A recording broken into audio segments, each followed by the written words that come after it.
আজ পৃথিবীর ইঞ্চিতে ইঞ্চিতে প্রাণের স্পন্দন আছে, কিন্তু আজ থেকে 460 কোটি বছর আগে যখন পৃথিবীর সৃষ্টি হয়েছিল তখন পৃথিবী ছিল একটি জ্বলন্ত গ্যাসীয় পিণ্ড, যার উষ্ণতা ছিল প্রায় 4000 ডিগ্রি সেলসিয়াস। তখনকার সেই জ্বলন্ত অবস্থা থেকে হাজার হাজার বছর ধরে সূর্য থেকে পৃথিবীর দূরত্ব বাড়ে এবং ধীরে ধীরে তাপ বিকিরণ করে পৃথিবী শীতল ও শান্ত হয়ে জীবের বসবাসযোগ্য হয়ে উঠেছিল।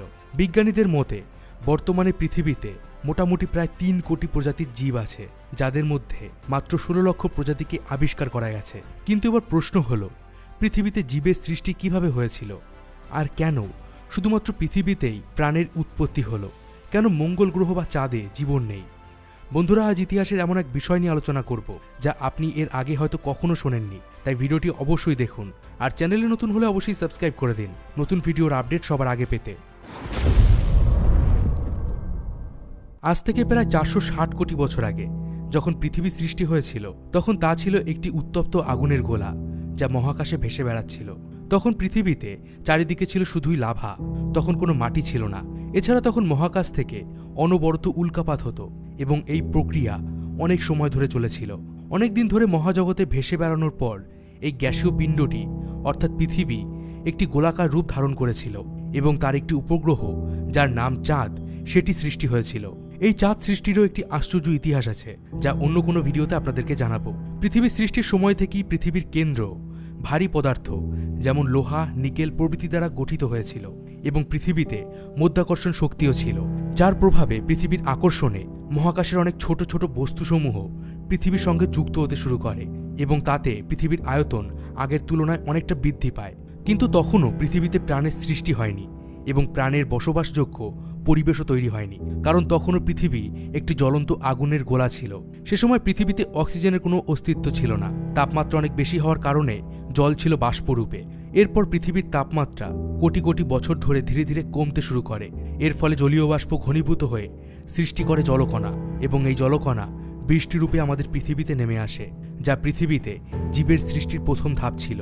এরপর ওই বৃষ্টির জল পৃথিবীর অপেক্ষাকৃত নিচু জায়গায় জমা হয় এবং সৃষ্টি করে সমুদ্র, মহাসমুদ্র, হ্রদ প্রভৃতির। এভাবে ক্রমাগত বৃষ্টিপাতের ফলে পৃথিবীর উষ্ণতা আরও তাড়াতাড়ি কমতে শুরু করে এবং জ্বলন্ত লাভা দ্বারা গঠিত পৃথিবীর উপরিভাগ তাপ বিকিরণ করে কঠিন হয়ে যায় এবং পৃথিবীর উপরিভাগে লাভার একটি শক্ত আবরণে ঢেকে যায়। তাপ বিকিরণের মাধ্যমে পৃথিবীর উষ্ণতা যখন অনেকটা কমে যায় তখন প্রায় 390 কোটি বছর আগে পৃথিবীতে আবারও উল্কাপাত হয় এবং সেই উল্কা থেকে নির্গত হয় নাইট্রোজেন এবং অন্যান্য গ্যাস। এছাড়াও আরও এক অমূল্য সম্পদ নিয়ে এসেছিল এই উল্কাগুলো, যা পৃথিবীর জন্য ভীষণ কার্যকরী ছিল।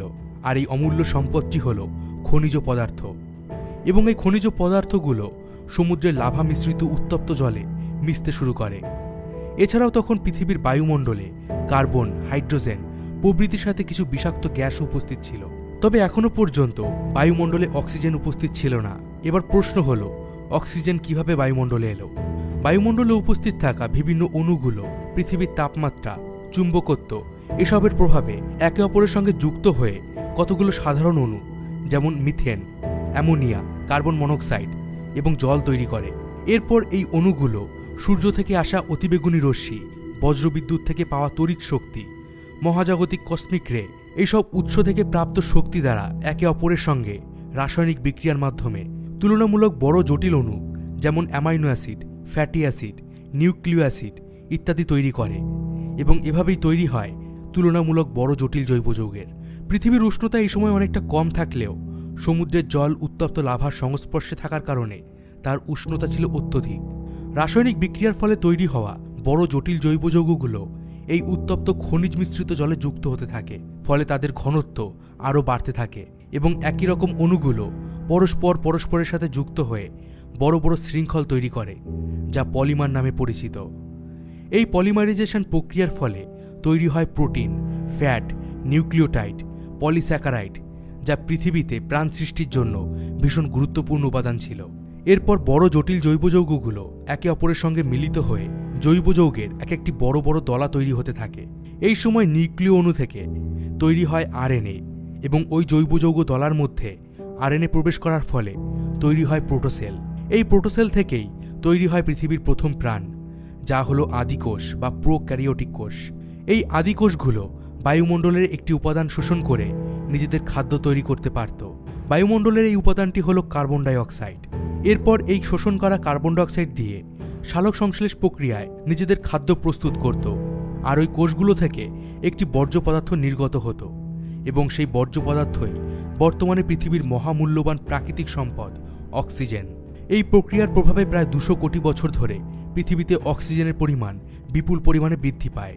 এই অবস্থায় অক্সিজেনের পরিমাণ বৃদ্ধির ফলে সূর্যের আলোর সঙ্গে অক্সিজেনের বিক্রিয়ায় পৃথিবীর চারিদিকে ওজোন স্তর নামে একটি পাতলা স্তর সৃষ্টি হয়, যা সূর্যের ক্ষতিকারক অতিবেগুনি রশ্মিকে পৃথিবীতে আসতে বাধা দিত।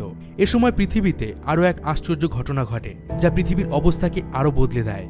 আমরা জানি যে পৃথিবী কতগুলো টেকটনিক প্লেট দ্বারা গঠিত। এই সময় পৃথিবীর এই পাতগুলোর মুভমেন্টের ফলে ভূ আলোড়নের সৃষ্টি হয় এবং ভূপাতে ফাটল ধরে। এরপর এই ফাটল বরাবর ভূগর্ভে জমে থাকা উত্তপ্ত লাভা উপরে আসতে শুরু করে, আর অগ্নুৎপাতের ফলে ভূপৃষ্ঠে কার্বন ডাই অক্সাইডের পরিমাণ ভীষণভাবে বেড়ে যায়।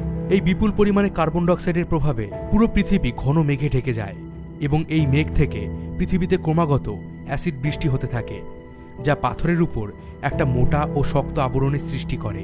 প্রচুর পরিমাণে অ্যাসিড বৃষ্টির ফলে বায়ুমণ্ডলে কার্বন ডাই অক্সাইডের পরিমাণ অনেকটাই কমে যায়। আমরা সকলেই জানি যে কার্বন ডাই অক্সাইড বাতাসের এমন একটি গুরুত্বপূর্ণ উপাদান যা বায়ুমণ্ডলে সূর্যের তাপমাত্রাকে ধরে রাখতে পারে। কিন্তু এখানে কার্বন ডাই অক্সাইডের পরিমাণ ভীষণভাবে কমে যাওয়ার ফলে বায়ুমণ্ডল সূর্যের তাপমাত্রা ধরে রাখার ক্ষমতা হারায় এবং এর ফলে পৃথিবীর তাপমাত্রা আবারও দ্রুত কমে গিয়ে পুরো পৃথিবী বরফের চাদরে ঢাকা পড়ে যায়। সময়ের পরিবর্তনের সাথে সাথে আবারও আগ্নেয়গিরির অগ্নুৎপাতের ফলে কার্বন ডাই অক্সাইড উৎপন্ন হয়, আর পৃথিবীর তাপমাত্রা আগের তুলনায় কিছুটা বাড়তে থাকে। এর ফলে পৃথিবীতে জমে থাকা বরফ গলে গিয়ে পৃথিবী আবার মোটামুটি স্বাভাবিক অবস্থায় ফিরে আসতে থাকে। কিন্তু এখন প্রশ্ন হলো, পৃথিবী বরফময় হওয়ার পূর্বে যে আদিকোষ সৃষ্টি হয়েছিল তার কি হলো? আদৌ কি সেগুলো আগের অবস্থায় ছিল? এখানে উত্তর হলো না। পৃথিবী বরফময় হওয়ার পূর্বে সমুদ্রের উত্তপ্ত জলের তলায় যে আদিকোষের সৃষ্টি হয়েছিল তা আর আগের অবস্থায় পাওয়া যায়নি, কারণ সেই আদিকোষগুলো অক্সিজেনের উপস্থিতিতে বিভিন্ন ধরনের এককোষী এবং বহুকোষী জীবে পরিণত হয়েছিল। চারিদিকে সামুদ্রিক উদ্ভিদ, বিভিন্ন ছোট বড় সামুদ্রিক জীব সৃষ্টি হয়েছিল। তবে এখনো পর্যন্ত পৃথিবীর পৃষ্ঠে বা ভূপৃষ্ঠে কোনো প্রাণী বা উদ্ভিদের আবির্ভাব হয়নি, আর এর কারণ ছিল সূর্যের ক্ষতিকারক অতিবেগুনি রশ্মি। তবে সময়ের সাথে সাথে পৃথিবীর উপরিভাগে পরিণতভাবে ওজোন স্তরের সৃষ্টি হয়, যা সূর্যের ক্ষতিকারক অতিবেগুনি রশ্মিকে পৃথিবীতে আসতে বাধা দেয়। ফলে এবার পৃথিবীতে ছোট ছোট শৈবাল জাতীয় উদ্ভিদ জন্মাতে শুরু করে এবং এরাই ছিল পৃথিবীর প্রথম স্থলজ উদ্ভিদ। এরপর একদল মেরুদণ্ড বিশিষ্ট সামুদ্রিক প্রাণী খাবারের সন্ধান করতে করতে স্থলভাগে উঠে আসে। তারা স্থলভাগে চলাফেরা করার জন্য নিজেদের ডানাগুলোকে ব্যবহার করত। এদের টেট্রাপড বলা হতো। এরাই প্রথম স্থলভাগের উপর বসবাস করতে শুরু করে এবং পরবর্তীকালে বিবর্তনের মাধ্যমে এদের থেকেই বিভিন্ন পাখি, ডাইনোসর, স্তন্যপায়ী প্রাণী এবং সরীসৃপের সৃষ্টি হয়। এই সময় পৃথিবীর জীবজগতের বিস্তার খুব দ্রুত গতিতে এগিয়ে যাচ্ছিল। তবে এটা চিরস্থায়ী ছিল না, কারণ আজ থেকে প্রায় 100 মিলিয়ন বছর আগে পৃথিবীর উপর আছড়ে পড়েছিল একটি বিশালাকার উল্কা। এই উল্কাপাতের ফলে পৃথিবীতে থাকা 90% উদ্ভিদ ও প্রাণী প্রজাতি নষ্ট হয়ে যায় এবং পৃথিবী ঘন ও কালো ধোঁয়ায় ঢেকে যায়। এরপর আজ থেকে প্রায় 70 মিলিয়ন বছর আগে পৃথিবীর সেই ধোঁয়া ও ধুলোর স্তর সরে যায়। কিন্তু এরপর পৃথিবীতে দেখা মেলে নতুন সব প্রজাতির জীবের। নতুন ধরনের প্রাণীদের মধ্যে অন্যতম এক প্রজাতি ছিল স্তন্যপায়ী প্রাণী। এই স্তন্যপায়ী প্রাণী থেকে কালক্রমে বিবর্তনের ফলে সৃষ্টি হয়েছে পৃথিবীর শ্রেষ্ঠ জীব মানুষ।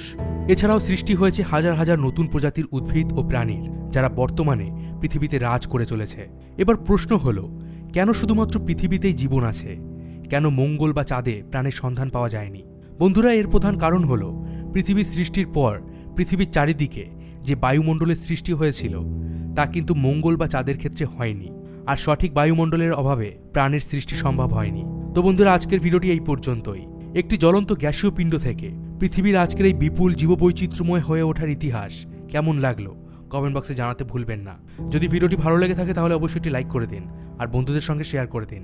আবার ফিরব ইতিহাসে কিছু আশ্চর্য তথ্য নিয়ে। ততদিন ভালো থাকবেন, সুস্থ থাকবেন।